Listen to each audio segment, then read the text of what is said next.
Hello and welcome to the Freelance Festival, where each week we meet new business owners who share their expertise on how to run a successful business.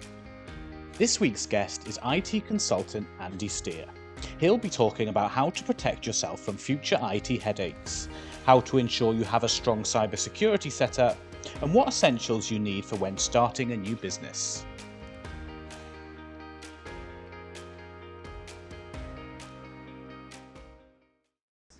Hi Rich, thanks a lot. Yes, my name's Andy Steer.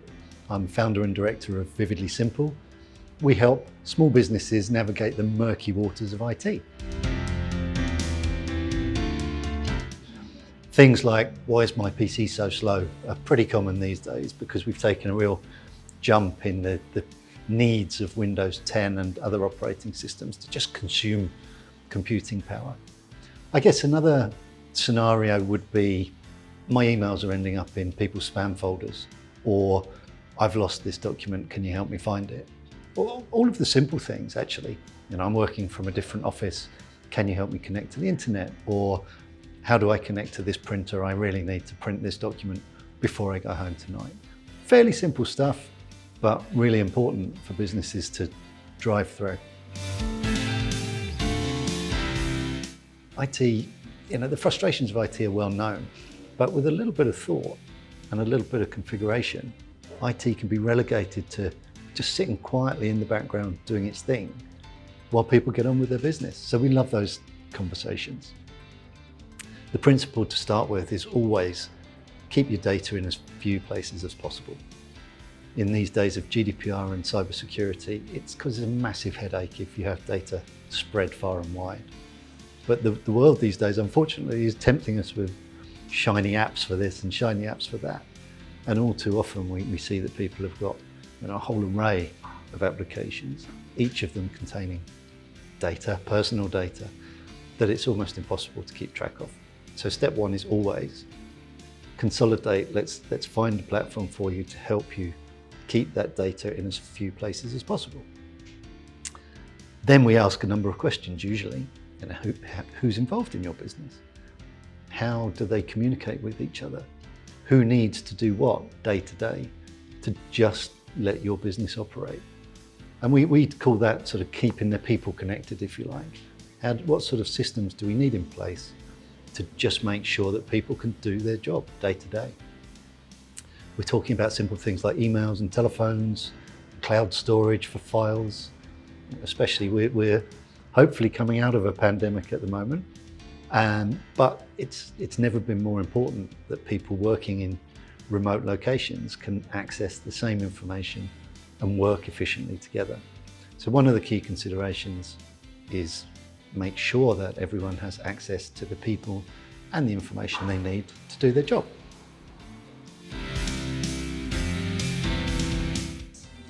So there are 5 simple steps that will apply as the starting point for most small businesses. In fact, most people in general, but with a focus on business. These are based on the guidance of the government's National Cybersecurity Centre, and they actually will serve you well from a cybersecurity perspective and a data protection perspective. So they're 5 steps that are really useful to know. The first one seems obvious, but not everyone does it, is you really should make sure your devices are password protected. It's the first line of defense for anything. So always protect your devices with a password. So step 2 is to make sure that you switch on disk encryption. Disk encryption is a way of encrypting the data that sits on your hard drive to make sure that no one can access it unless they've logged onto your device using your password or facial recognition or fingerprint. Step 3 is to make sure that you always keep your operating systems and other software up to date. So these days, whenever any of the software providers release an update, it's predominantly to patch security breaches. So it's really important that you update your devices as soon as the software is released. Step 4 would be to use a reputable antivirus program, something like Norton or McAfee or AVG or one of the names that you'll recognize in this space. It doesn't need to be expensive, but it is important to just have that extra layer of protection. And then step 5 is kind of a catch-all. If all else fails, keep a backup. back up your data, keep it separate on a different device, so that if the worst does come to the worst, you can quickly get back up and running and keep your business moving. So remote working relies on the cloud above all else. And by keeping data and email in one place in the cloud, it becomes irrelevant actually where you're working from. So if you follow the advice on how to keep your devices protected and then choose the right cloud environment to store your data and your emails, you've got a really flexible starting point to allow you to work from anywhere, maybe even from an airport if we're allowed to fly around the world again one day. So the key building blocks, first of all, you need a device that was designed for business. And most people start with a device that just happens to be hanging around the house. It's probably got Windows Home, it may be used by your kids or your partner. It really does make sense as soon as you can to get a business grade device that you use solely for your business. This is the first step to keeping you safe and sound in terms of cybercrime and GDPR. Then the next thing to think about is, okay, what are the things I actually need to operate my business, rather than the things that are shining there to tempt us? And you're going to need email. You do want your email to carry your domain brand. People really don't like to see, in my case, vividlysimple@gmail.com. It doesn't portray the impression that we want to portray. And we've done some research that says actually people find it really off-putting. So unless your brand is just you and it's never going to change from that, you probably want to think about having your email attached to your domain. That means a little bit of investment up front to get email done. We're talking about a few £100s, not thousands of pounds.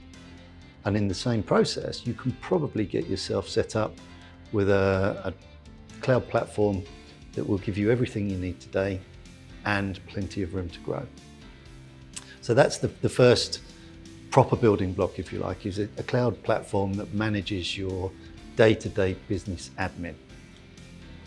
The second thing you probably want to look at is a CRM, so a customer relationship management, or these days it's often called a contact relationship management, because it goes beyond customers and into suppliers and anybody you're dealing with, actually. And it's a centralized record that shows, usually on the marketing side of things, who you're communicating with, who signed up to your newsletters, who's buying what services, when you last spoke to them. And you can tie that quite neatly together with something like Microsoft 365 as a cloud service. So they work well and you don't have to do lots of manual entering of information in one place and then the other and then another.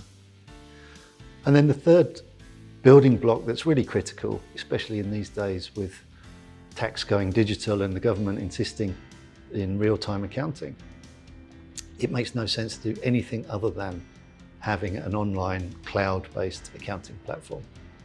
So I'm talking things like Xero or QuickBooks. Free Agent is very popular with the freelance community.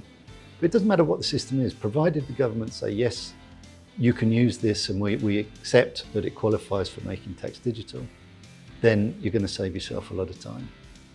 In fact, what we usually recommend, there's so many of accountants these days offer these kind of services with their accountancy bundle, that provided you're at a level where you're going to pay an accountant to do some work for you anyway, you may as well select it via that route and get them to do all the hard work.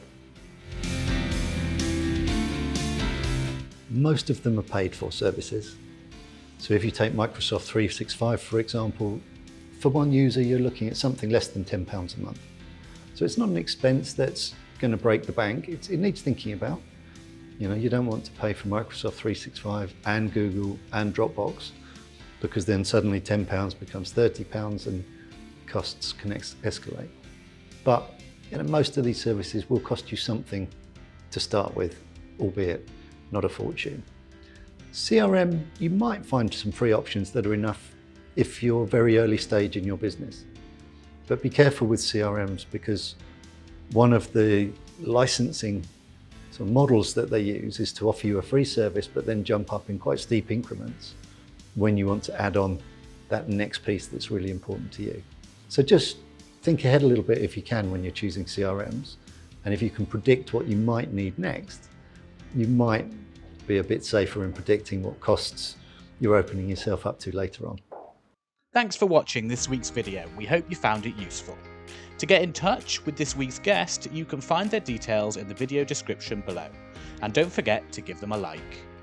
In the meantime, be sure to subscribe to our channel for more videos from other business owners sharing their expertise and top tips. See you soon.